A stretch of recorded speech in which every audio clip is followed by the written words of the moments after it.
Welcome back, fellow coders. Jared Leary here with BootUp. This video I'm going to show you how to create some user controls for the photo editor project. So right now you can see on the screen that I've got some different arrows. So my up and down arrows will change the size. Up will get bigger, down will get smaller.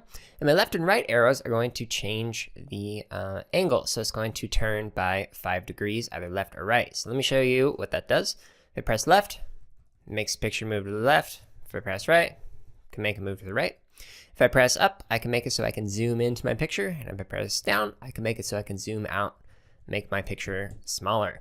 So what you want to do when you're making your project is figure out which kind of controls you want to give to the user. Do you want to make it so that you always press a button, or do you want to add in some code where they can press on the keyboard and make it so that they can control their photo editor that way?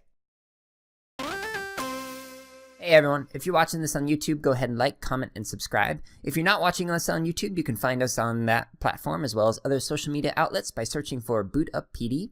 And if you're looking for more free lessons, projects, and resources for teachers and students, visit us at bootuppd.org, where you can also learn about our high-quality professional development.